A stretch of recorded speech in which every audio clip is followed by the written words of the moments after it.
بسم الله الرحمن الرحيم. يا أيها الذين آمنوا توبوا إلى الله توبة نصوحا.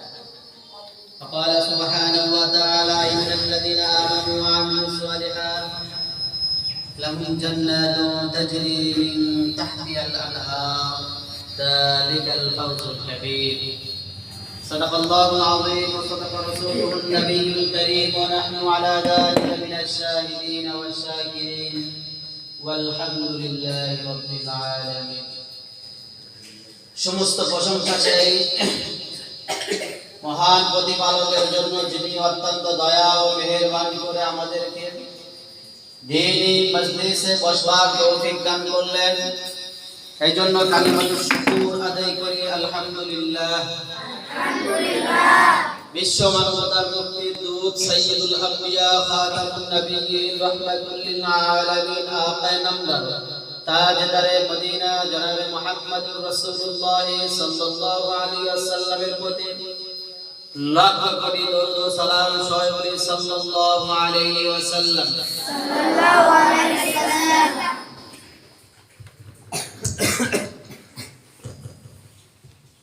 প্রিয় উপস্থিতি, আল্লাহ সুবহানাহু ওয়া তাআলা বলেন,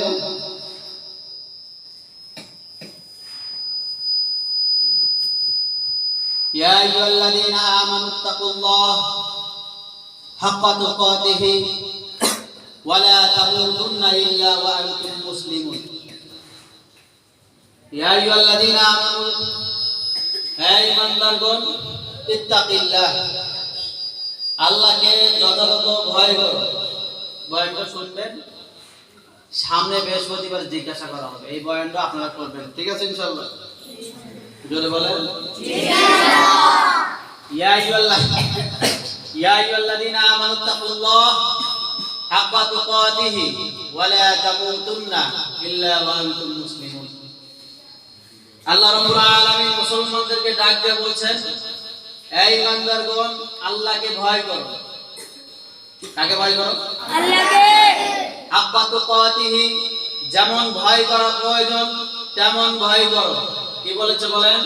যেমন ভয় করা প্রয়োজন তেমন ভয় করো।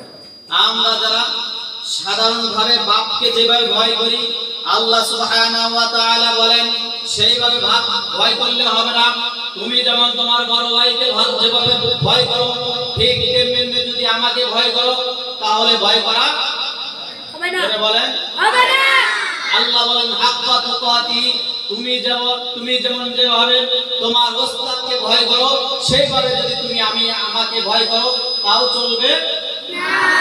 বলেন না। তুমি যেভাবে পুলিশকে ভয় করো, সেইভাবে যদি তুমি আমাকে ভয় করো, হাক্কা তুকাতি হবে না। তুমি যেভাবে নেতাকে ভয় করো, সেইভাবে যদি আমাকে ভয় করো, তাহলে হাক্কা তুকাতি হবে না। তুমি যেভাবে প্রধানমন্ত্রীকে ভয় করো, সেইভাবে যদি আমাকে ভয় করো, হাক্কা তুকাতি হবে না। আল্লাহ সুবহানাহু ওয়া তাআলা বলেন, পৃথিবীতে যা কিছু আছে সবকিছু মাখলুক, আমি একমাত্র খালেক। তুমি যদি একজন প্রধানমন্ত্রীকে যেভাবে ভয় করো, প্রধানমন্ত্রী যেমনি ভাবে খালেক না মাখলুক, মাখলুককে যেভাবে ভয় করো তেমনি ভাবে খালেককে ভয় করা যাবে না। খালেককে তেমনি ভয় করতে হবে যেমন আল্লাহ সুবহানাহু ওয়া তাআলা বলেন হাক্কা তুকাতি। ও বান্দা, তুমি শেষ রাত্রিবেলা তুমি নাপের নিচে তুমি যেমনি ভাবে ঘুমিয়ে মধ্যে একা একা থাকো, যেখানে কেউ থাকে না, কেউ দেখে না, তুমি ওখানে যেভাবে আল্লাহকে ভয় করবে, কিভাবে? ঠিক তেমনি ভাবে যেইভাবে আল্লাহ তোমাকে দেখছে, আল্লাহ তোমার সামনে, সেই ঘরের ভিতরে তুমি যদি গুনাহ না করো, তার ভয়ে, আল্লাহর ভয়ে যদি অন্ধকারের ভিতরে বদ্ধ রুমে, আটকানো রুমের মধ্যে যদি তুমি ভয় করো আল্লাহকে, তাহলে হাক্কা তুকাতি হবে। তোমার কাছে স্মার্টফোন আছে, তুমি স্মার্টফোন দিয়ে যা ইচ্ছা তাই দেখতে পারো, যা ইচ্ছা তাই দেখতে পারো, যা ইচ্ছা তাই করতে পারো। ওই ঘরের ভিতরে যদি তুমি বলো না আমি আল্লাহকে ভয় করি, আল্লাহর ভয়ে আমি অনার্থক কাজ, বেহায়া জিনিস, খারাপ জিনিস, অশ্লীল জিনিস আমি মোবাইলে দেখবো না, এই ঘরের ভিতরে বাপ নাই, ঘরের ভিতরে কোনো ধরনের বড় ভাই নাই, এই ঘরের ভিতরে কোনো প্রশাসন নাই, এই ঘরের ভিতরে কোনো নেতা নাই, এই ঘরের ভিতরে আমার বড় ভাই, আমার মুরব্বী নাই, এই ঘরের ভিতরে আমার ওস্তাদ নাই, এই ঘরের ভিতরে আমার শিক্ষক নাই, তবে এই ঘরের ভিতরে একজন আছে, তিনি হচ্ছে আল্লাহ। জোরে বলেন আল্লাহ। ওই সময় যদি আপনি নিজেকে গুনাহ থেকে পরহেজ করতে পারেন, নিজেকে খারাপ কাজ থেকে হেফাজত করতে পারেন, বেহায়া জিনিস থেকে যদি নিজের চোখকে হেফাজত করতে পারেন, ওই সময় যদি আপনি গুনাহ থেকে পরহেজ করতে পারেন, হাক্কা তুকাদি তালিম অর্জন হবে। কথা কি বুঝতে পেরেছেন? জি। তাহলে আল্লাহকে যথাযথ ভয় করা, জোরে বলেন, তাহলে আল্লাহকে যথাযথ ভয় করা হবে। আর আপনি এক ঘরের ভিতরে আছেন যেখানে কেউ নাই, আপনাকে স্মার্টফোন দেওয়া হলো, স্মার্টফোন পেয়ে আপনি গানের ভিতরে গেলেন, স্মার্টফোন পেয়ে আপনি নাটকের ভিতরে গেলেন, স্মার্টফোন পেয়ে আপনি ছবি সিনেমা দেখলেন, স্মার্টফোন দিয়ে আপনি যত খারাপ কাজ আছে সকল কাজগুলো করলেন, অন্যান্য মহিলাদের সাথে স্মার্টফোন দিয়ে কথা বললেন, নানান কাজগুলো করলেন। যে জায়গায় আপনার ভাই নাই, যে জায়গায় আপনার কোনো অভিভাবক নাই, যে জায়গায় কোনো প্রশাসন নাই, সেই জায়গাতে যদি আপনি আল্লাহকে ভয় করেন, সেই জায়গাতে যদি আল্লাহকে স্মরণ করে যদি আপনি গুনাহ থেকে পরহেজ করেন, সেই জায়গা থেকে যদি আল্লাহর ভয় আপনার অন্তরে রাখেন, তাহলে হাক্কা তুকাতিহি হবে। আল্লাহকে যথাযথ ভয় করেন। কথা কি বুঝতে পেরেছেন? জি। জোরে বলেন জি। আল্লাহ বলেন, ইয়া আইয়ুহাল্লাযীনা আমানু তাকুল্লাহ হাক্কা তুকাতিহি ওয়া লা তামুতুন্না ইল্লা ওয়া আনতুম মুসলিমুন। যদি আপনি পরিপূর্ণভাবে আল্লাহকে ভয় করেন, ভয় করার পরে আল্লাহ কি বলেন? হাক্কা তুকাতিহি ওয়া লা তামুতুন্না ইল্লা ওয়া আনতুম মুসলিমুন। আল্লাহ রাব্বুল আলামিন এই আয়াতের মধ্যে ঈমানদারের কথা বলছেন, এরপর বললেন আল্লাহকে ভয় করো। ঈমানদারদেরকে আল্লাহ ভয় করতে বললেন। কেন ভয় করতে বললেন? কারণ ইয়া আইয়ুহাল্লাযীনা আমানু কু আনফুসাকুম ওয়া আহলিকুম নারা। এই আয়াতের মধ্যে আল্লাহ সুবহানাহু ওয়া তাআলা ঈমানদারদেরকে জাহান্নামের আগুন থেকে বাঁচতে বলছেন। কেন ঈমানদাররা তো আল্লাহ নবী সাল্লাল্লাহু আলাইহি ওয়াসাল্লাম বলেন, মান ক্বালা লা ইলাহা ইল্লাল্লাহ দাখালাল জান্নাহ। যে ব্যক্তি লা ইলাহা ইল্লাল্লাহ পড়বে সে কোথায় যাবে? জোরে বলেন জান্নাতে। জান্নাতে যাবে। আল্লাহ রাব্বুল আলামিন এই আয়াতের মধ্যে ইয়া আইয়ুহাল্লাযীনা আমানু কু আনফুসাকুম ওয়া আহলিকুম নারা, এখানে আল্লাহ রাব্বুল আলামিন মুসলমানদের কথা উল্লেখ করলেন, এখানে আল্লাহ সুবহানাহু ওয়া তাআলা ঈমানদারদের কথা উল্লেখ করলেন। এরপর ইয়া আইয়ুহাল্লাযীনা আমানু তাকুল্লাহ হাক্কা তুকাতিহি ওয়া লা তামুতুন্না ইল্লা ওয়া আনতুম মুসলিমুন। আল্লাহ সুবহানাহু ওয়া তাআলা এখানে মুসলমানদের কথা কেন উল্লেখ করলেন?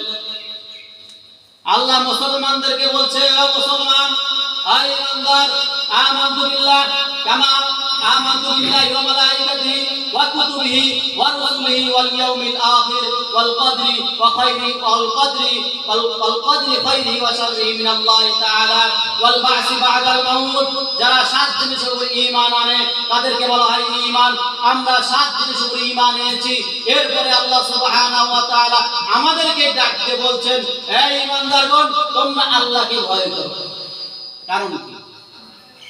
আমরা আল্লাহকে বিশ্বাস করি, আমরা নবী রাসূলকে বিশ্বাস করি, আমরা আসমানি কিতাবকে বিশ্বাস করি, আমরা ফেরেশতাদেরকে বিশ্বাস করি, আমরা পরকালকে বিশ্বাস করি, আমরা হাসর নাসরকে বিশ্বাস করি, আমরা কবরকে বিশ্বাস করি, আমরা ফুলসিরাতকে বিশ্বাস করি, আমরা হাসর নাসরকে বিশ্বাস করি। কিয়ামতের ময়দানে আমলনামা মিজানের পাল্লায় উঠানো হবে, এই কথাও আমরা বিশ্বাস করি।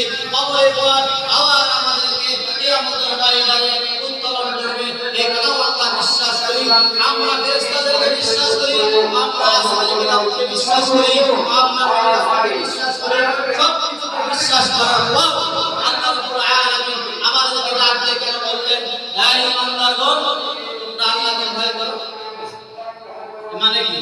মানে আমরা আল্লাহকে পরিপূর্ণভাবে ভয় করতে, জোরে বলেন, যার কারণে আল্লাহ রাব্বুল আলামিন ইয়া আইয়ুহাল্লাযীনা আমানু ঈমান শব্দ ব্যবহার করলেন, এরপর আল্লাহকে ভয় করতে বললেন।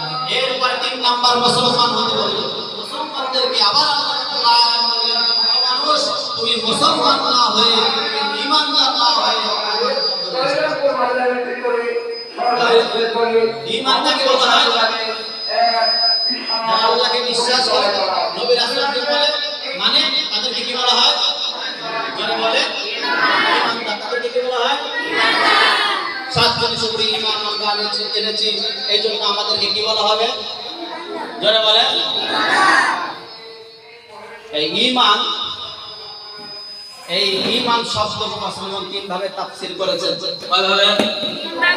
সূরা বাকারার 13 নম্বর আয়াতে বলেন আমিনু কামা আমানান নাস। কি বলেছেন বলেন? আয়াতের শেষ অংশ বলছি আমিনু কামা, জোরে বলেন, তোমরা ঈমান নিয়ে আসো পূর্ববর্তী মানুষ যেভাবে ঈমান নিয়ে এসেছে তোমরা সেইভাবে ঈমান নিয়ে আসো। তোমাদের ঈমানটা তোমরা মিলাও, পূর্ববর্তী ঈমানদার যারা ছিল তাদের ঈমানের সাথে তোমরা মিলাও, তোমাদের ঈমানটা মিলাও, তাহলে তোমরা ঈমানদার হবা। কথা কি বুঝাইছে? এই ঈমানদার আমিনু কামা আমানান নাস, এই নাস শব্দটা তিন ভাবে তাফসীর করেছেন, তিন প্রকার ভাবে, তিন প্রকার। এই নাস দ্বারা তিনটা উদ্দেশ্য, কয়টা উদ্দেশ্য বলে? জোরে বলেন। এক নাম্বার সাহাবায়ে কিরাম, এক নাম্বার উদ্দেশ্য কি? জোরে বলেন। আল্লাহ রাব্বুল আলামিন বলেন আমিনু কামা আমানান নাস, ও দুনিয়ার মানুষ তোমাদের ঈমানটা যেন সাহাবায়ে কিরামের ঈমানের মতো হয়। দুই নাম্বার ওই নাস দ্বারা উদ্দেশ্য হলো তোমাদের ঈমানটা যেন ফিরআউনের স্ত্রী আসিয়ার মতো হয়। ও দুনিয়ার মানুষ তোমাদের ঈমানটা যেন কার মতো হয়? ফিরআউনের স্ত্রী আসিয়া। তিন নাম্বার উদ্দেশ্য হলো এই ঈমানদারগণ তোমাদের ঈমানটা যেন আব্দুল্লাহ বিন তামিরের মতো হয়। কার মতো? এই নাস দ্বারা তিনটা উদ্দেশ্য। নাস দ্বারা কয়টা উদ্দেশ্য? তিনটা। এক নাম্বার কারা? সাহাবায়ে কিরাম। দুই নাম্বার ফিরআউনের স্ত্রী আসিয়া আলাইহিস সালাতু ওয়াস সালাম। তিন নাম্বার জোরে বলেন আব্দুল্লাহ বিন তামির। আব্দুল্লাহ বিন তামির। সাহাবায়ে কিরামের ঈমান কেমন ছিল আমরা একটু আলোচনা করি। সাহাবায়ে কিরামের, জোরে বলেন, সাহাবায়ে কিরামের ঈমান কেমন ছিল, তারা কেমন ঈমানদার ছিলেন, যার কথা আল্লাহ রাব্বুল আলামিন কোরআনের মধ্যে বললেন। আমরা সাহাবায়ে কিরামের কিছু আলোচনা করে দেখি তাদের ঈমানটা। জোরে বলেন। আব্দুল্লাহ বিন হুযায়ফা রাদিয়াল্লাহু তাআলা আনহুকে, জোরে বলেন, আব্দুল্লাহ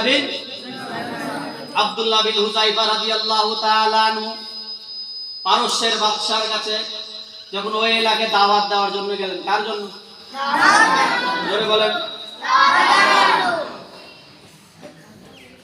তখন পারস্যের বাদশা যখন এই জিনিস শুনতে পারলো, খবরটা পৌঁছলো তার কানে যে আব্দুল্লাহ বিন হুযায়ফা আছে দাওয়াত দেওয়ার জন্য। আব্দুল্লাহ বিন হুযায়ফা আছে, তার সাথে আরো 16 জন সাহাবী আছে। কয়জন সাহাবী? জোরে বলেন। 16 জন সাহাবী আছে। আব্দুল্লাহ বিন হুযায়ফার এই ঘটনা শোনার পরে পারস্যের বাদশা বলল যে এদেরকে ধরে নিয়ে আসো। প্রথমে এদেরকে দাওয়াত দিবা, তারা যদি আমার কাছে সশরীরে আসতে চায় তাহলে তাদেরকে আর কোনো ধরনের আঘাত করার প্রয়োজন নাই, তাদেরকে আঘাত করার প্রয়োজন নাই। আর তারা যদি আসতে না চায় তাহলে তাদের সাথে জবর দেখাবা। কি দেখাবা? যেভাবে হোক তাদেরকে বন্দী করে আমার কাছে নিয়ে আসো। ফ্যান ঘুরে না রে,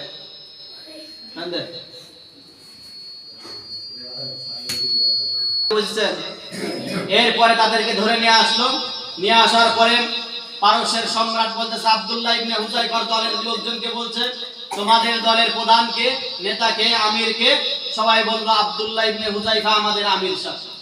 আব্দুল্লাহ ইবনে হুযায়ফা কে দাঁড়াও? আব্দুল্লাহ ইবনে হুযায়ফা দাঁড়াইলেন। বয়স 16 থেকে 17 বা 18 বছর বয়স। বলে তুমি তো এখনো বিবাহ শাদী করো নাই? আব্দুল্লাহ বিন হুযায়ফা বলে না, আমি বিবাহ শাদী করি নাই। বলে তোমাকে সুন্দর একটা সুযোগ দিচ্ছি, তুমি যদি আমার এই সুযোগটা গ্রহণ করো তাহলে তোমার ভবিষ্যৎ জীবনটা খুব সুন্দর হবে। বলে কি? বলে তুমি যদি এই দাওয়াতি যে ঈমান তুমি গ্রহণ করেছো এই যদি ঈমানটা ছেড়ে দাও তাহলে পারস্যের অর্ধেক রাজত্ব তোমাকে দেওয়া হবে। আব্দুল্লাহ ইবনে হুযায়ফা বলে পারস্যের সম্রাটকে, বলে সম্রাট আপনি যে আমাকে একটা লোভ দেখাইলেন, এই লোভ দেখে, এই স্বার্থ দেখে ঈমান ছাড়বে সাহাবায়ে কেরাম বা মুসলমান কোনোদিন অর্থের কাছে কাবু না, মুসলমান কখনো টাকার কাছে বিক্রি হয় না। এরপরে পারস্যের সম্রাট বলল, তোমাকে আর একটা অফার দিচ্ছি, যদি তুমি গ্রহণ করো, তুমি যদি ঈমান ছেড়ে দাও, তাহলে আমার মেয়ের সাথে তোমাকে বিবাহ দেব। যদি আমার মেয়েকে তোমার সাথে বিবাহ দিই, আমার পরবর্তীতে এই দেশের পারস্যের সম্রাট, পারস্যের নেতা, পারস্যের প্রধানমন্ত্রী বা পারস্যের রাষ্ট্রপতি তুমি হয়ে যাও। আব্দুল্লাহ ইবনে হুযায়ফা বলে, না, আপনার এই পরামর্শ বা আপনি যে আমাকে লোভ দেখাচ্ছেন, এই লোভের বিনিময়ে আমি আমার ঈমান ছাড়ব। এরপর আব্দুল্লাহ ইবনে হুযায়ফাকে বলা হলো, যদি ঈমান না ছাড়ো তাহলে তোমাদেরকে কঠিন শাস্তি দেওয়া হবে। আব্দুল্লাহ ইবনে হুযায়ফা বলেন, শাস্তি যতই কঠিন হোক না কেন, যতই মুসিবত আসুক না কেন, বিপদ আসুক না কেন, বালা মুসিবত আসুক, কখনো ঈমান মুসলমান ছাড়তে পারে না।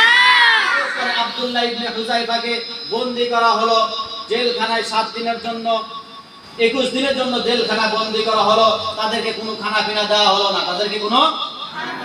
একদিন বাদশা সম্রাটের একদিন হঠাৎ করে মনে আসলো, যাদেরকে অনেক দিন হলি বন্দী করা হয়েছে, কোনো খানা পিনা নাই, একটু খানা পিনার প্রয়োজন। বাবুর্চিকে বলা হলো, বাবুর্চি একটু খানা পিনার ব্যবস্থা করেন, ওদেরকে দিয়ে আসো। জেলখানায় আছে অনেক দিন হলি, খানা পিনা, তবে একটা শর্ত, তাদেরকে কোনো গোশত দিবে না, তাদেরকে শুকুরের গোশত দিবে। কার গোশত? তাদেরকে পানি দিবে না, তাদেরকে মদ দিবা, তাদেরকে শুকুরের গোশত ভুনা করে পানির বদলে ওই পানি, ওই মতের কি বলে ওটাকে, বোতলের ভিতরে পানি দিয়ে তাদের কাছে নিয়ে গেছে। জেলখানায় নিয়ে যাওয়ার পরে যা বলতেছে, আব্দুল্লাহ ইবনে হুযায়ফা খানা এসেছে। আব্দুল্লাহ ইবনে হুযায়ফার সাথে আরো 16 জন সঙ্গী ছিল, তারা তো সবাই খুব খুশি যে অনেক দিন যাবত খানা খাই না, অনেক ক্ষুধা, খানা খাবো। আব্দুল্লাহ ইবনে হুযায়ফা বলেছে, খবরদার, মুসলমান কোনোদিন কোনো খানা, কোনো খাবার যাচাই করা খায় না, যে খাবার কিসের খাবার, কোথা থেকে এসেছে, কোন খাবার হালাল কি হারাম, এইগুলো মুসলমান দেখবে, এরপরে মুসলমান খানা খায়। আব্দুল্লাহ ইবনে হুযায়ফা সামনের দিকে, গেটের দিকে, দরজার কাছে গেল, যাওয়ার পর বলল, ভাই কোথা থেকে খানা নিয়ে এসেছেন? বলে, বাদশা দিয়েছে, সম্রাট দিয়েছে। কি খানা, কিসের গোশত? বলে, এটা শুকুরের গোশত। এই বোতলের ভিতরে কি পানি? বলে, এটা মদের পানি, মদ দেওয়া হয়েছে আপনাদেরকে। আব্দুল্লাহ ইবনে হুযায়ফা রাদিয়াল্লাহু তাআলা আনহু জমিনে পা দিয়ে এমন জোরে আঘাত করলেন, আঘাতের ভয়ে সেই বাবুচির হাত থেকে, পায়ের শব্দের ভয়ে বাবুচির হাত থেকে সেই কি বলে গোশতের যে থালা ছিল, গোশতের যে ডিশ ছিল, জমিনে পড়ে গেল। বাবুর্চি দৌড় দিয়ে রাজমহলে গিয়ে সম্রাটের কাছে বলে, যাব না, আপনি যে খাবার দিয়েছিলেন, এই খাবার আব্দুল্লাহ ইবনে হুযায়ফা সহ তার সঙ্গীরা খায় নাই, বরং এমন জোরে জমিনে আঘাত করছে, যার কারণে আমি ভয় পেয়ে গিয়েছিলাম, আমি ভয় পেয়ে লাফ দেওয়ার কারণে সেই খাবারগুলো জমিনে পড়ে গেছে। পারস্যের সম্রাটের রাগ হয়ে গেল। পারস্যের সম্রাট বলল, ঠিক আছে, তাদেরকে নিয়ে আসো ওখান থেকে। জেলখানায় বের করে নিয়ে আসলো। বের করে নিয়ে আসার সময় আব্দুল্লাহ ইবনে হুযায়ফাদের দলদেরকে বলল, তোমরা যদি ঈমান না ছাড়ো, তোমাদেরকে উলঙ্গ করানো হবে। বাদশা বলে দিল, তাদেরকে উলঙ্গ করে নিয়ে আসবা। এরপরে যারা রক্ষী বাহিনী তাদেরকে নিয়ে আসার জন্য গেলেন, নিয়ে আসার জন্য সময় বললেন, এই আব্দুল্লাহ ইবনে হুযায়ফা, ঈমান ছেড়ে দাও, ঈমান যদি না ছাড়ো তোমাদেরকে উলঙ্গ করা হবে। আব্দুল্লাহ ইবনে হুযায়ফা বলে, যতই আমাদেরকে কষ্ট দেন, লাঞ্ছিত করেন, অপমান করেন, অপদস্থ করেন, উলঙ্গ করেন, কোনো সমস্যা নাই, তবে ঈমান আমরা ছাড়বো না, তবে ঈমান আমরা ছাড়বো না। এরপরে তাদেরকে উলঙ্গ করে নিয়ে আসা হলো। পারস্যের সম্রাট বলল, মরুভূমিতে চলে নিয়ে যাও। নিয়ে গিয়ে যেখানে কোনো ধরনের ছায়া লাগে না, উত্তপ্ত সরাসরি আসমান থেকে একদম প্রখর রোদ আসে, সেই জায়গায় তাদেরকে নিয়ে যাও। সেই জায়গায় তাদেরকে নিয়ে বেঁধে রাখো। পানি তাদেরকে দিবে না, কোনো খানা পিনা দিবে না। 1 দিন নয়, 2 দিন নয়, 7 দিন পর্যন্ত মরুর বুকে তাদেরকে বেঁধে রাখা হলো। তাদেরকে জিজ্ঞাসা করা হলো, কি বাবা, তোমাদের এমন কষ্ট দেওয়া হচ্ছে, এত শাস্তি দেওয়া হচ্ছে, এখন কি তোমরা ঈমান ছাড়বা? আব্দুল্লাহ ইবনে হুযায়ফা বলে, না, কোনো অবস্থায় আমরা ঈমান ছাড়বো না। তখন পারস্যের সম্রাটকে একজন পরামর্শ দিল যে জাহাপনা একটা কাজ করেন, আব্দুল্লাহ ইবনে হুযায়ফা ইমান ছেড়ে দিবে, একটা কাজ করেন। কি কাজ? বলে 16টা ডেস্ক নিয়ে আসেন, বড় বড় পাতিল নিয়ে আসেন, সসমিন নিয়ে আসেন, নিয়ে আসার পরে ওর ভিতরে তেল দেন, তেল দিয়ে নিচে আগুন জ্বালায়া দেন। এরপরে যখন তেল টকবক করবে, গোশত ভুনা করলে যেমন টকবক করে ঝোল, তেল যখন এরকম করবে তখন একজন ধরে যখন আপনি এই তেলের ভিতরে ছেড়ে দিবেন, তখন আব্দুল্লাহ ইবনে হুযায়ফা এবং বাকি সঙ্গীরা ঈমান ছেড়ে দিবে। পারস্যের সম্রাট বলল 17টা ডেস্ক করে ওখানে ঘুরে ওর ভিতরে তেল দিয়ে নিচে আগুন ধরিয়ে দেওয়া হলো। তেল যখন পর্যাপ্ত পরিমাণ চূড়ান্তভাবে গরম হওয়ার পরে পারস্যের সম্রাট সেই জায়গায় আসলে একটা হরিণ নিয়ে আসার পরে সেই তেলের ভিতর হরিণটা ছেড়ে দিল। মুহূর্তের ভিতরে হরিণের শরীর থেকে, হাড্ডি থেকে সমস্ত গোশতগুলো খুলে পুরে সাকার হয়ে গেল। এরপরে শুধু হাড্ডিটা, শুধু খাসাটা এই হরিণের তেলের উপরে ভাসতেছিল। এই দৃশ্য দেখে পারস্যের সম্রাট বলল, আব্দুল্লাহ ইবনে হুযায়ফা, এগুলো সময় আছে, ঈমান ছেড়ে দাও। তোমার রাসূল, তোমার মুহাম্মদকে একবার গালি দাও, যদি গালি দাও তাহলে, যদি ঈমান ছেড়ে দাও আর তোমার মুহাম্মদকে যদি একবার গালি দাও তাহলে তোমাদেরকে ছেড়ে দেব, তোমাদেরকে এই দেশের নাগরিক হিসেবে, তোমাদেরকে সবাইকে এই দেশের নাগরিক বানিয়ে দেব। আব্দুল্লাহ ইবনে হুযায়ফা বলে, না না, কোনো অবস্থাতেই ঈমান ছাড়া যাবে না। আর মুসলমান মৃত্যুকে ভয় পায় না, মুসলমানকে যদি কষ্ট দেওয়া হোক, মুসলমানকে যদি শাস্তি দেওয়া হোক, মুসলমান তবু ঈমান ছাড়বে না। এই কথা শোনার পরে পারস্যের সম্রাটের মাথা আরো গরম হয়ে গেল, আরো রাগান্বিত হলেন, আরো রাগ বেড়ে গেল, যার কারণে পারস্যের সম্রাট এক সাহাবীকে ধরে এনে ওই তেলের ভিতরে নিক্ষেপ করলো। মুহূর্তের ভিতরে তার শরীর থেকে গোশতগুলো খুলে গেল, শুধু কঙ্কালটা সেই তেলের উপরে ভাসতেছিল। ওই দৃশ্য দেখে আব্দুল্লাহ ইবনে হুযায়ফা রাদিয়াল্লাহু তাআলা আনহু কান্না শুরু করলেন। কান্না দেখে এমন জোরে জোরে কান্না করছে যেমন ছোট বাচ্চারা ফকরিয়ে কান্দে, খুব জোরে জোরে কান্না শুরু করলেন। ওই কান্না দেখে পারস্যের সম্রাট বলল, কি ব্যাপার আব্দুল্লাহ ইবনে হুযায়ফা, এখন তুমি টের পেয়েছো? তোমাকে তো আগেই বলেছিলাম ঈমান ছেড়ে দাও, তোমার মুহাম্মদকে গালি দাও, তোমার নবীকে গালি দাও, তোমার আল্লাহকে ভুলে যাও। তোমার আল্লাহকে যদি ভুলে যাও তাহলে এই শাস্তি আর তোমাকে দেওয়া হবে না, এই শাস্তি আর তোমাকে পেতে হবে না। কি হলো, এখন ভালো হলো, তুমি তো ঈমান আনলে না, তুমি তো ঈমান ছাড়লে না। ঈমান যদি ছাড়তা তোমার এই সঙ্গীর এই অবস্থা হতো না। এর পরবর্তী তোমারও কান্না করতে লাগলো না, কান্না করার কোনো প্রয়োজন ছিল না। এই যখন পারস্যের সম্রাট আব্দুল্লাহ ইবনে হুযায়ফাকে এই কথাগুলো বললেন, আব্দুল্লাহ ইবনে হুযায়ফা বললেন, এই পারস্যের সম্রাট বেকুব, তোমার কি জ্ঞান নাই? আমি তো এই জন্য কান্না করছি না যে আমার সঙ্গীকে আমার সামনে তেলের ভিতরে দেওয়া হয়েছে, এখন আমার সিরিয়াল, না না, আমি এই জন্য কান্না করছি না। আমি কান্না করছি শুধু এই ভেবে যে আমার সঙ্গী সারা জীবন আমার থেকে আমল কম করেছে। আমাদের দুজনের ভিতরে আমল নেওয়া প্রতিযোগিতা ছিল। উনি যদি 10 টাকার নামাজ পড়তেন, আমি 20 টাকার নামাজ পড়তাম। উনি যদি তাবলীগ করে 5 জনকে মসজিদমুখী করতেন, আমি 10 জনকে মসজিদমুখী করতাম। উনি যদি আল্লাহর রাস্তায় 10 টাকা দান করতেন, আমি আল্লাহর রাস্তায় 20 টাকা দান করতাম। উনি যদি ইশরাক করতেন 2 রাকাত, আমি পড়তাম 4 রাকাত। উনি নফল রোজা যদি রাখতেন একদিন, আমি রাখতাম 5 দিন।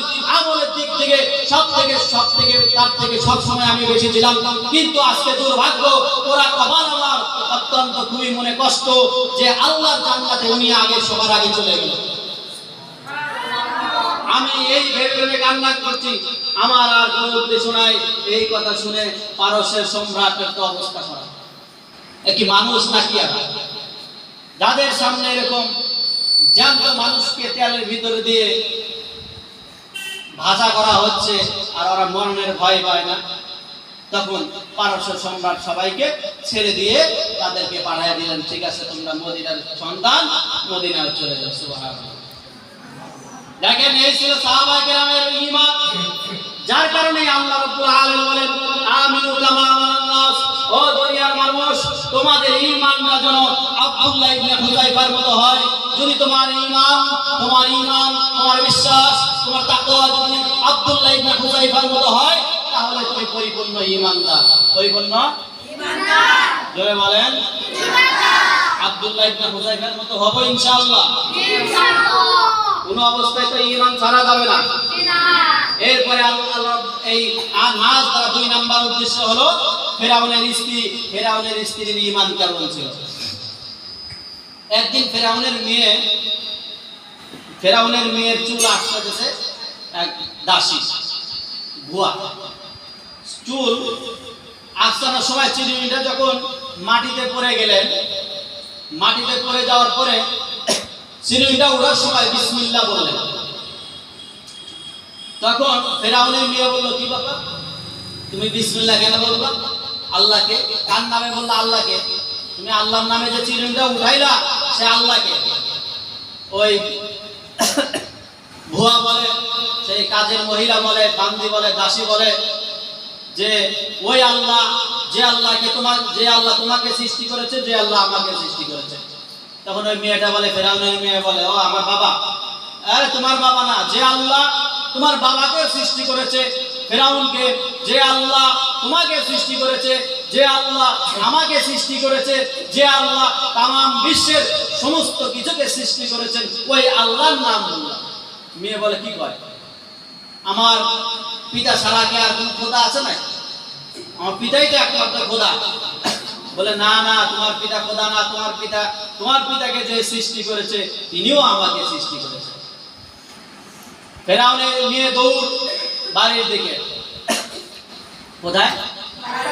বাড়িতে দৌড় যায়, বাবাকে বলছে, বাবা তুমি ছাড়া কি আর কোনো খোদা আছে নাকি? বলে, না, আমি ছাড়া আর কোনো ইলাহ নাই, আমি ছাড়া আর কোনো আল্লাহ নাই, আমি ছাড়া আর কোনো খোদা নাই, আনা রাব্বুকুমুল আ'লা, আমি বড় খোদা। তাহলে আমাদের যে বাড়িতে কাজ করে এই কাজের বুয়া নাকি? বুয়া বলে যে আল্লাহ একজন আছে, যে তোমাকেও সৃষ্টি করেছে, আমাকেও সৃষ্টি করেছে। বলে, তাই নাকি? ডাক দাও। কাজের বুয়াকে ডাকা হলো। কাজের বুয়াকে ডাকার পরে বলতেছে, কি বাবা তুমি কোন আল্লাহর কথা কও? কাজের বুয়া বলে, যে আল্লাহ তোমাকে সৃষ্টি করেছে, আমাকেও সৃষ্টি করেছে, ওই আল্লাহর কথাই আমি বলি। ওই আল্লাহর কথাই। তখন ফেরাউন বলল, কি বাবা তুমি কি ঈমান এনেছো নাকি? কাজের বুয়া বলল, হ্যাঁ আমি ঈমান এনেছি। বলে, তুমি যদি ঈমান না ছাড়ো তাহলে তোমার যতগুলো সন্তান আছে সমস্ত সন্তানকে হত্যা করা হবে। বলে, আমার সন্তানগুলো ঈমান এনেছে। সুবহানাল্লাহ, যারা বলেন। এরপরে কাজের বুয়ার এই সমস্ত তার সন্তানগুলো 7 জন অথবা 5 জন সন্তান ছিল, সন্তানগুলো সামনে আনা হলো।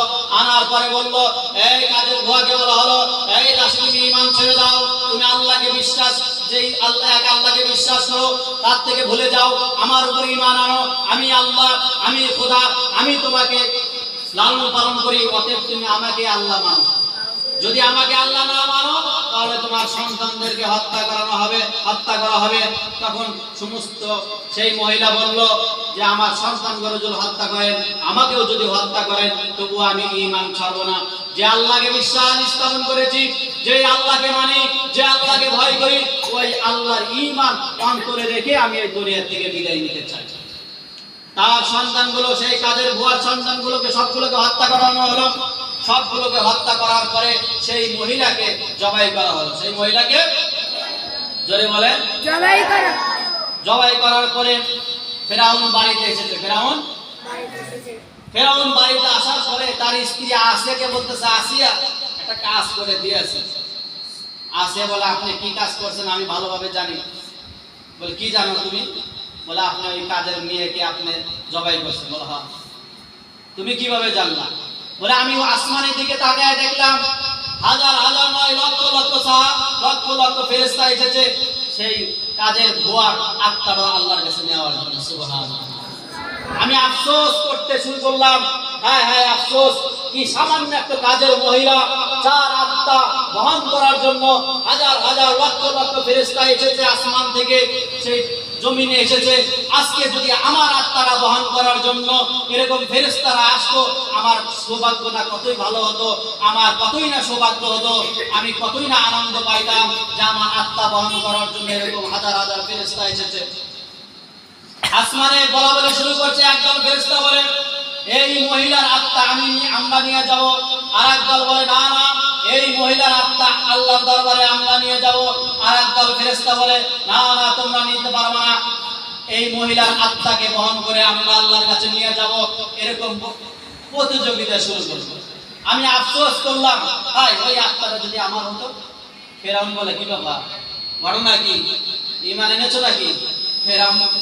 ফেরাউনের স্ত্রী বলে, ফেরাউন কি অনেক আগে ঈমান আনছি, সুবহানাল্লাহ, অনেক আগে ঈমান এনেছি। বলে হায় হায় কয় বাতিল নিচে অন্ধকার, কার নিচে অন্ধকার? ফেরাউন বলে সারা দেশ আমার থেকে ভয় পায়, আমাকে খোদা মানে আর তুমি আরেকজনকে খোদা মানো। ফেরাউনের স্ত্রীর কথা শুনে ফেরাউন দৌড় দিয়েছে হামানের কাছে। বন্ধু হামান, কি ব্যাপার ফেরাউন? বলে আমার স্ত্রী আসিয়াকে ঈমান এনেছে। বল তাই নাকি? বলে হ্যাঁ। কি করা যায়? বলে আসিয়াকে বাঁধো, দুই হাতে প্যারাক দাও, দুই হাতে প্যারাক দিয়ে তাকে কুড়ির সাথে বেঁধে রাখো, বেঁধে রেখে বলো যে ঈমান ছাড়ার জন্য। আসিয়াকে বলা হলো দুই হাতে প্যারাক দিয়ে কুড়ির সাথে আটকে বললো আসিয়া ঈমান ছেড়ে দাও। আসিয়া বলছে না, কোনো অবস্থাতে ঈমান ছাড়া যাবে না। যেই আল্লাহর প্রতি বিশ্বাস স্থাপন করেছি, যে আল্লাহকে মানি, যে আল্লাহকে ভয় করি, ওই আল্লাহ ছাড়া এই অন্তরে আর কারো জায়গা নাই। ফেরাউনকে বলে ফেরাউন তুমি যতই ভয় দেখাও, তুমি যতই শাস্তি দাও, তুমি যতই আযাব দাও না কেন, যতই কষ্ট দাও, যে আল্লাহকে বিশ্বাস স্থাপন করেছে, যে আল্লাহর প্রতি, ওই আল্লাহকে ভোলা যাবে না। ফেরাউন আবার দৌড় হামানের বাড়ি। ও বন্ধু কি পরামর্শ দিলা? দুই হাতে প্যারাক দিয়ে তো খুঁড়ির সাথে আটকে রেখেছি, কই কোনো কাম হয় নাই। বলে তাই নাকি? বলে হ্যাঁ। বলে মরুভূমি নিয়ে যাও, যেখানে একদম আসমান থেকে সরাসরি সূর্যের তাপ লাগে, সেই জায়গায় নিয়ে যাও, নিয়ে গিয়ে তাকে শুয়ে রাখো। সেই জায়গায় শুয়ে যাওয়ার পরে তার বুকের উপরে একটা পাথর দিবা, পাথর দেওয়ার পরে বলবা যে আসিয়া ঈমান ছেড়ে যাও। বুকের উপর পাথর দেওয়ার পরে ফেরাউন বলল যে আসিয়া ঈমান ছেড়ে যাও। আসিয়া বলছে ফেরাউন স্বামী আমার, যে অবস্থায় করেন না কেন, যতই শাস্তি দেন না কেন, কোনো অবস্থায় ঈমান আমি ছাড়বো না। ফেরাউন আবার দৌড় হামানের দিকে। বন্ধু কি ব্যাপার, কি পরামর্শ দাও? বারবার পরামর্শ দাও, আমি বারবার ফেল করি, কাজ তো ঠিকই করি। বলে তাই নাকি? বেলেট নিয়ে যাও, বেলেট নিয়ে আসিয়ার শরীর থেকে যেভাবে বকরির শরীর থেকে চামড়া যেভাবে খোলানো হয়, ছাগলের গরুর চামড়া যেভাবে ছেলা হয়, সেইভাবে আসিয়ার শরীর থেকে চামড়াগুলো বেলেট দিয়ে কাটো, খোলো। ফেরাউন বেলেট নিয়ে আসার পরে আসিয়াকে বললো আসিয়া ঈমান ছেড়ে দাও, যদি ঈমান না ছাড়ো চূড়ান্ত ফায়সালা আবার তোমার শরীর থেকে চামড়া খোলা হবে এই বেলেট দিয়ে। আসিয়া বলে স্বামী আমার, যতই শাস্তি দেন না কেন, যেই অবস্থায় করেন না কেন, আপনার যত পন্থা আছে আপনি অবলম্বন করতে পারেন। শাস্তির যত পদ্ধতি আছে, শাস্তি কাকে বলে, কত প্রকার কি কি, যা আপনি জানেন সবকিছু আমার উপর প্রয়োগ করেন, তবুও কোনো অবস্থায় ঈমান ছাড়ব না। ফেরাউন তখন সেই বেলেট দিয়ে আসিয়ার শরীর থেকে চামড়াগুলো পুরা চামড়া খুলে ফেলল। খোলার পরে এরপরে বলতেছে আসিয়া এখনো সময় আছে, জান আছে, ঈমান ছেড়ে দাও। আসিয়া বলল না, কোনো অবস্থায় ঈমান ছাড়ব না। এই বলার সাথে সাথেই ফেরাউনের এত রাগ হলো, উনি রাগ করে সেই পাথর তো উপরে তুলে মাথার উপর মেরে দিলেন। মাথার উপর মারার সাথে সাথেই উনি দুনিয়ার মাথাগুলো একদম কি গেল, থেতলে গেল। সাহাবায়ে কেরাম জিজ্ঞাসা করলেন ইয়া রাসূলুল্লাহ, কত বড় যে পাথর ফেরাউন আসিয়ার উপরে মেরেছিল, আসিয়া কি কষ্ট পায় না? আল্লাহ নবী সাল্লাল্লাহু আলাইহি ওয়াসাল্লাম বলেন, যখন ফেরাউন পাথর মারার জন্য তার মাথার উপর পাথর নিক্ষেপ করার জন্য পাথর যখন উপরে উঠাছিলেন, উপরে যখন উঠায় তখনই আল্লাহ রাব্বুল আলামিন আসিয়াকে দুনিয়া থেকে নিয়ে যায়। দেখেন, এই জন্য তো আমিনু কামা আমানান নাস বলেছেন আল্লাহ রাব্বুল আলামিন, যে পূর্ববর্তী লোকের মতো তোমরা ঈমান আনো। 2 নাম্বার ব্যাখ্যা। 3 নাম্বার ব্যাখ্যা হলো আব্দুল্লাহ বিন তামিরের ঘটনা। আব্দুল্লাহ বিন তামিরের ঈমান কেমন ছিল? আব্দুল্লাহ বিন তামির ইহুদি ঈসা আলাইহিস সালামের ধর্মের এক লোক ছিলেন। উনি ওই সময় ইউসুফ জু নওয়াজ একজন বাদশা ছিল। সেই বাদশা বলল তাই সেই বাদশার একজন লোক থাকতো জাদুঘর, সেই জাদুর বিদ্যার মাধ্যমে বাদশার অনেক উপকার করতেন, অনেক কাজ করতেন। যখন ওই জাদুঘরের বয়স শেষ হয়ে গেল, বৃদ্ধ অবস্থায় মরা মরা ভাব, ওই সময় বাদশাহ ইউসুফ জু নওয়াজকে বললেন, বাদশাহ ইউসুফ জু নওয়াজকে বললেন যে বাদশাহ সাহেব, আমাকে একটা ভালো একটা যুবক দেন, যার মেধা অনেক বেশি, মেধার তালিকায় যিনি 1 নাম্বার, প্রখর মেধা হবে, এমন জেহেনি একটা বালক আমাকে দেন। আমি মৃত্যুর আগে তাকে জাদুঘরের কিছু বিদ্যা শিখিয়ে যাব। জাদুর বিদ্যা যদি তাকে শিখায়, পরবর্তীতে আমি যদি না থাকি, আমার পরবর্তীতে আপনি এই যুবকের মাধ্যমে অনেক কাজ আপনি করাইতে পারবেন। বাদশাহ ইউসুফ জু নওয়াজ তার এলাকাতে প্রচার করে দিলেন। উনি ইমতিহান শুরু করলেন, পরীক্ষা নেওয়া শুরু করলেন। এই দেশের ভিতরে মেধা তালিকায় 1 নাম্বার কে হয়, যে বাচ্চা পাইলেন, এই বাচ্চার নাম, যে যুবককে পাইলেন, সেই যুবকের নাম হচ্ছে আব্দুল্লাহ বিন তামির। আব্দুল্লাহ বিন তামিরকে বলা হলো, তুমি এই রাজমহলে থাকবা, রাজ প্রাসাদে থাকবা, এখানে থেকে তুমি খাওয়া দাওয়া করবা, তোমার সকল কিছু বহন করবে এই রাজপ্রাসাদ। রাষ্ট্রীয় কোষাগার থেকে তোমার সকল ব্যয় বহন করা হবে। তুমি শুধু জাদুঘরের কাছে যাইবা, সকালে বিকালে যাওয়ার পরে তার থেকে শিক্ষা গ্রহণ করবে, তার থেকে জাদু বিদ্যাগুলো শিখবা, শেখার পরে পরবর্তীতে আমার কাজে লাগবা। তাই আব্দুল্লাহ বিন তামির সেই জাদুঘরের কাছে যায়, যাওয়ার পরে বিদ্যা শেখার পরে হঠাৎ একদিন দেখে যে এক ঘর থেকে, রাস্তার সাথে একটা বাড়ি, সেই বাড়ি থেকে কিছু মানুষ ওলামায়ে কেরাম বের হচ্ছে। তো ওনার অন্তরের ভিতরে ঢুকলো, কি ব্যাপার, এখান থেকে হুজুররা বের হয়। একটু ভিতরে গেলেন, যাওয়ার পরে দেখলেন এক হুজুর পড়ায়, তো বলছে যে কি ব্যাপার, কি পড়ান? বলে ঈসা আলাইহিস সালাতু ওয়াস সালাম যে ধর্ম আল্লাহর কাছ থেকে নিয়ে এসেছিলেন, সেই ধর্মের সম্পর্কে আমি শিক্ষা দিয়েছি। তখন আব্দুল্লাহ বিন তামির সেই ধর্মের সম্পর্কে পর্যাপ্ত পরিমাণ জ্ঞান নিলেন। জ্ঞান নেওয়ার পরে উনি আবার সেই জাদুঘরের কাছে গেলেন। জাদুঘরের কাছে যাওয়ার পরে জাদু বিদ্যা শিখলেন। এরপরে আবার রাজদরবারে গেলেন। রাজদরবার থেকে পরের দিন যখন আবার এই আলেমের কাছে গেলেন, ওখানে যাওয়ার পরে আবার কিছু এই মুসলমানদের ধর্মীয় কিছু জ্ঞান উনি অর্জন করলেন। অর্জন করার পরে আবার পাদ্রীর কাছে গেলেন, ওই সেই জাদুঘরের কাছে গিয়ে জাদু বিদ্যা শিখলেন। এরপরে আবার সেই রাজপ্রাসাদে গেলেন।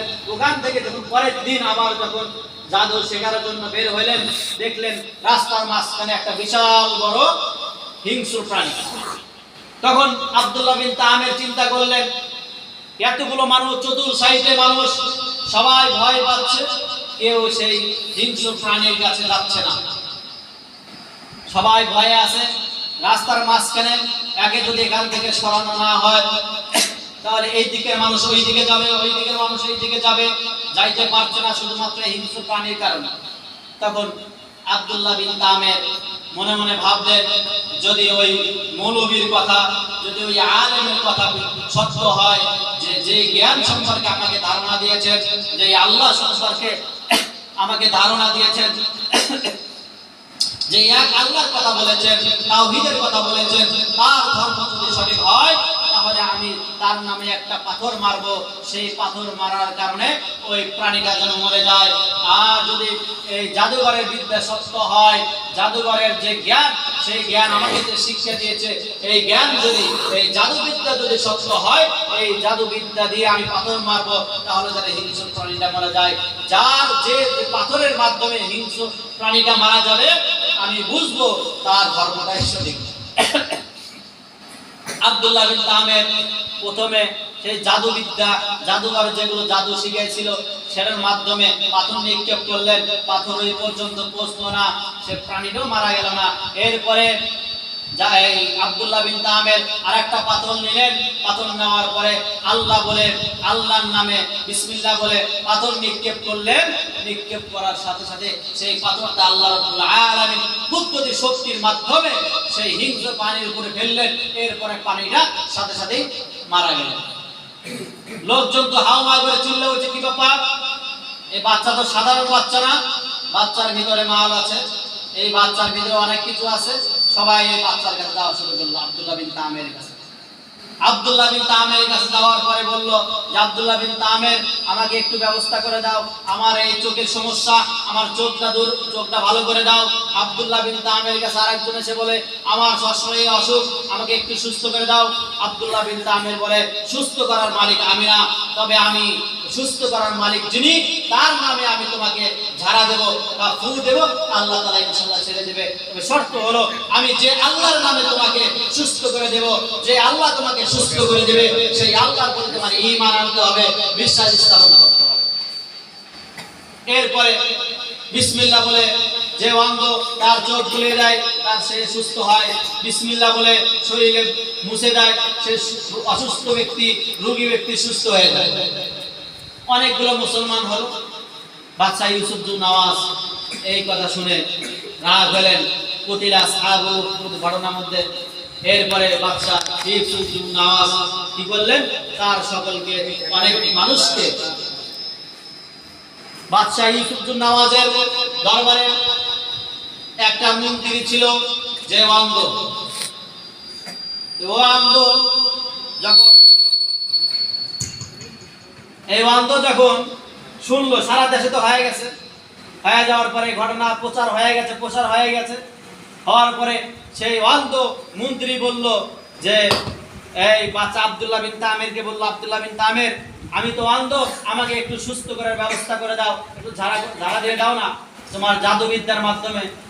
আব্দুল্লাহ বিন তামের কয়, মন্ত্রী সাহেব, আমি জাদুবিদ্যার মাধ্যমে আপনাকে ভালো করতে পারবো না, আমিও ভালো করার মালিক না, তবে ভালো করার মালিক একজন, যিনি আমাকে সৃষ্টি করেছে, আপনাকে সৃষ্টি করেছে, আমি তার নামে ঝাড়া দেব, তার নামে আমি চোখ ভালো করে দেব। তবে শর্ত হলো একটা, আপনার চোখ ভালো হওয়ার সাথে সাথে আপনার ঈমান আনতে হবে তার প্রতি। এরপরে আব্দুল্লাহ বিন তামের বিসমিল্লাহ বলে তার চোখের উপর হাত বুলাই দিলেন, সেই মন্ত্রী ভালো হয়ে গেল। মন্ত্রীর সাথে সাথে কালেমা বললেন, লা ইলাহা ইল্লাল্লাহ ঈসা রুহুল্লাহ। কথা বুঝাছে? এরপরে পরের দিন মন্ত্রী সবাই, সেই মন্ত্রী পত্রিকা পড়ে, কি পড়ে, কাগজ পড়ে। বাচ্চা ইউসুফ জু নওয়াজ বলে যে, কি ব্যাপার টানা, তুমি যে আবার যে কাগজ পড়া শুরু করছো, ব্যাপার কি? বলে, বাদশা, আমি সুস্থ হয়ে গেছি। কিভাবে? বলে, আব্দুল্লাহ বিন তামের আমাকে সুস্থ করে দিচ্ছে। বলে, তাই নাকি? জাদুর বিদ্যার মাধ্যমে? বলে, না না, জাদুর বিদ্যার মাধ্যমে না, আল্লাহর নামের ঝাড়া দিয়েছে, আল্লাহর নাম বলে ফুঁক দিয়েছে, যার কারণে আমি সুস্থ হয়ে গেছি। বলে, আল্লাহকে আমার নামে ঝাড়া দিছো নাকি আব্দুল্লাহ বিন তামের? বলে, না না, আপনার নামে না, যে আল্লাহ আপনাকে সৃষ্টি করেছে, যে আপনার রব, যিনি আমারও রব, আপনারও রব, তামাম বিশ্বের রব, ওই আল্লাহর নামে আমি ঝাড়া দিয়েছি, যার কারণে এই মন্ত্রী ভালো হয়ে গেছে। ইউসুফ জু নওয়াজের তো মাথা গরম, তোকে আমি খাওয়াইলাম, পড়াইলাম, রাষ্ট্রীয় কোষাগার থেকে তোকে এত কিছু ব্যবস্থা করে দিলাম, আর তুমি আল্লাহর নাম কও মিয়া। তখন বাদশা ইউসুফ জু নওয়াজ হুকুম দেয়া দিলেন সেনাবাহিনীকে যে, আব্দুল্লাহ বিন তামেরকে নিয়ে যাও, এই দেশের সব থেকে বড় যে পাহাড়, সেই পাহাড়ে নিয়ে যাবা, সেই পাহাড়ে নিয়ে হাত পা বেঁধে উপর থেকে ফেলা দেবে। সেনাবাহিনী গেল, হাত পা বেঁধে পাহাড় থেকে ফেলে দেবে। ওই সময় আল্লাহ রাব্বুল আলামিন, না আয়াত দিস না কেউ, খাপচমকা পরিবেশ, না আয়াত দেন। ওই সময় এমন ভূমিকম্প আল্লাহ দিলেন, যারা সেনাবাহিনী নিয়ে গেছিল আব্দুল্লাহ বিন তামেরকে, তারা ওখান থেকে নিচে পড়ে গেলেন, পড়ে সবাই ইন্তেকাল করলেন, মৃত্যুবরণ করলেন। আব্দুল্লাহ বিন তামের ওখান থেকে বাদশা ইউসুফ জু নওয়াজের দরবারে চলে আসলেন। কি ব্যাপার, তুমি মরো নাই? সেনাবাহিনী কোথায়? তাদেরকে পাঠাইছিলাম। বলে, তাদের খবর আপনি দেখেন, তাদের কি অবস্থা, তারা আর আপনার দরবারে আর কি আমাদের আগে আর আসবেন। এরপরে নৌবাহিনীকে ডাকা হলো, আগে সমুদ্রে নিয়ে যাও, সমুদ্রে নিয়ে গিয়ে হাত পা বেঁধে ওখানে ফালাই দেবে, পানিতে ফালাই দেবে। সমুদ্রের ভিতরে নিয়ে যাওয়া হলো। মাঝখানে যখন নিয়ে গেলেন, নিয়ে যাওয়ার পরে সাথে সাথে আল্লাহ রাব্বুল আলামিন এমন বাতাস দিলেন, যার কারণে ওই সেই লঞ্চ ভেঙে চুরমার হয়ে গেলেন। যারা সেনা নৌবাহিনী গিয়েছিলেন তারা সবাই মারা গেলেন। একটা তক্তা ছিল, যেই তক্তার মাধ্যমে আব্দুল্লাহ বিন তামের একবারে কিনারায় চলে আসলেন। ডাঙ্গায় চলে আসলেন।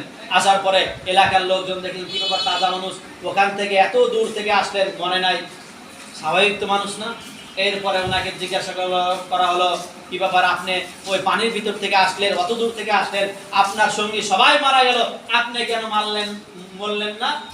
উনি বললেন, আমাকে জীবিত করার যে মালিক, আমাকে জীবিত করেছেন উনি তোমাদের মালিক, ওই আল্লাহর প্রতি তোমরা বিশ্বাস স্থাপন করো, ওই আল্লাহর প্রতি তোমরা কি বলো ঈমান নিয়ে আসো।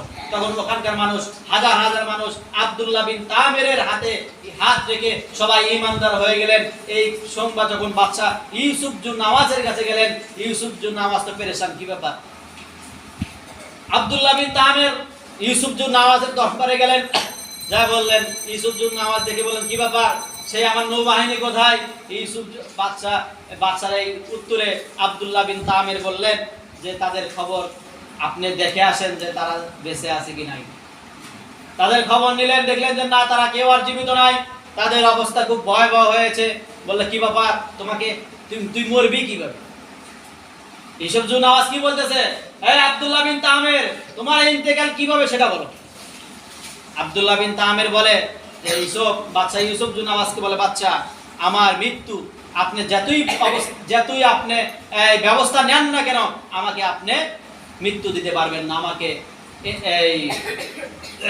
যতই পদ্ধতি আপনি গ্রহণ করেন না কেন, আমার ইন্তেকাল হবে। তবে একটা পদ্ধতি আছে, যদি আপনি এই পদ্ধতি গ্রহণ করেন তাহলে আমি দুনিয়া থেকে বিদায় নেব, আমি মারা যাব। বাদশা ইউসুফ জুন নাওয়াজ বলে, তাড়াতাড়ি বলো। বলে, এই যে তীর আছে, এই তীর যদি বিসমিল্লাহ রব্বি হাযাল গোলাম বলেন, যে আল্লাহর নামে এই বাচ্চার যে মালিক তার নামে আমি এই তীর নিক্ষেপ করছি, এই কথা যদি বলেন, বলে যদি তীর নিক্ষেপ করেন তাহলে আমি মারব। বলে, ঠিক আছে, মারবো। আব্দুল্লাহ বিন তামির বলেন, এত সহজ নাকি? আগে দিন তারিখ ঠিক করেন, অমুক দিন আমাকে মারা হবে, পুরা বিশ্বে ঢোল করে দেন, এলান করে দেন, সবাই ওখানে একত্রিত হোক, সবার কানে গেছে আব্দুল্লাহ বিন তামিরকে হত্যা করা হবে। সে হত্যা হবে কিভাবে সেই পদ্ধতি নিজেই বলে দিয়েছেন। মানুষের কানে যখন এই সংবাদ গেল, মানুষের কানে যখন এই আলোচনা গেল যে নিজের হত্যা কিভাবে হত্যা হবে, এই কথা আব্দুল্লাহ বিন তামির নিজেই বলে দিচ্ছে। এই মানুষের কানে যখন এই কথাগুলো পৌঁছলো, তখন সবাই দেখার জন্য আসলেন যে আব্দুল্লাহ বিন তামিরকে কিভাবে হত্যা করা হয়। যে আব্দুল্লাহ বিন তামিরকে বাদশা ইউসুফ জুন নাওয়াজ অনেক পদ্ধতি গ্রহণ করেছে, কিন্তু হত্যা করতে পারে নাই। কিভাবে হত্যা হবে, কিভাবে উনি মৃত্যুবরণ করবেন, এই পদ্ধতি নিজেই বলে দিয়েছেন। চলো আমরা একটু দেখে আসি। মাঠে গেলেন, সবাই আসলেন, হাজার হাজার লক্ষ লক্ষ মানুষ সেই অবস্থা দেখার জন্য সেখানে উপস্থিত হলেন। হওয়ার পরে আব্দুল্লাহ বিন তামির বাদশাকে বললেন, এই আপনি তীরটা নেন। তীর নিয়ে বিসমিল্লাহ বলে, এই রব্বি হাযাল গোলাম, এই গোলাম, এই বাচ্চার প্রভুর নামে আমি তীর ছাড়ছি, এই কথা বলে বিসমিল্লাহ বলে যখন তীর মারা হলো, তখন ওই তীরই এই ডান পাজরের ভিতরে তীরটা বিঁধলো। বেঁধার পরে সেই আব্দুল্লাহ বিন তামির ওখান থেকে দুনিয়া থেকে বিদায় নিলেন। বিদায় নেওয়ার অবস্থায় ওখানে যারা হাজার হাজার লক্ষ লক্ষ মানুষ ছিল, অনেক লক্ষ লক্ষ মানুষ এক সাথে সাথে ঈমান গ্রহণ করলেন। সাথে সাথে কি করলেন রে? সেই জন্য আল্লাহ রাব্বুল আলামিন বলেন, আমিনু কামা আমানান নাস, ঈমান নিয়ে আসো আব্দুল্লাহ বিন তামিরের মতো। কার মতো? সাহাবায়ে কিরামের ঈমান কেমন ছিল? এরপরে আসিয়া আলাইহিস সালাতু ওয়াস সালামের ঈমান কেমন ছিল? আব্দুল্লাহ বিন তামিরের ঈমান কেমন ছিল? আল্লাহ রাব্বুল আলামিন তাদের প্রতি দৃষ্টি দিয়ে তাদের কথা খেয়াল করে আল্লাহ রাব্বুল আলামিন বলেন, পূর্ববর্তী লোকদের মতো ঈমান নিয়ে আসো। তাহলে যদি পূর্ববর্তী লোকদের মতো যদি ঈমান নিয়ে আসো, তাহলে তোমাদেরকে ঈমানদার বলা হবে, আর তোমাদেরকে একটা জান্নাত দেওয়া হবে, জান্নাতুল ফিরদাউসি নুজুলা। জোরে বলেন, জান্নাতুল ফিরদাউসি নুজুলা। তোমাদেরকে জান্নাতুল ফিরদাউস দেওয়া হবে, জান্নাতুল ফিরদাউস, যদি তোমাদের ঈমানটা এমন হয়, যদি তোমাদের জোরে বলেন তাহলে ইনশাআল্লাহ আমাদের ঈমান, আমাদের বিশ্বাস সাহাবায়ে কেরামের বিশ্বাস যেমন ছিল, সাহাবায়ে কেরামের ঈমান যেমন ছিল, এরপরে আব্দুল্লাহ ইবনে হুযায়ফার ঈমান যেমন ছিল, এরপরে আসিয়ার ঈমান যেমন ছিল, আব্দুল্লাহ বিন তামিরের ঈমান যেমন ছিল, আমাদের ঈমানটা যেন তেমন হয়, তেমন হওয়ার কমপক্ষে চেষ্টা করা। যদি আমরা চেষ্টা করতে পারি তাহলে আল্লাহর দরবারে আমরা ঈমানদার হিসাবে দাঁড়াইতে পারবো। আল্লাহ রাব্বুল আলামিন আমাদের সবাইকে এই সাহাবায়ে কিরামের মতো ঈমানদার হওয়ার তৌফিক দান করুক। ওয়া মা আলাইনা ইল্লাল বালাগুল মুবিন। আসসালামু আলাইকুম ওয়া রাহমাতুল্লাহ।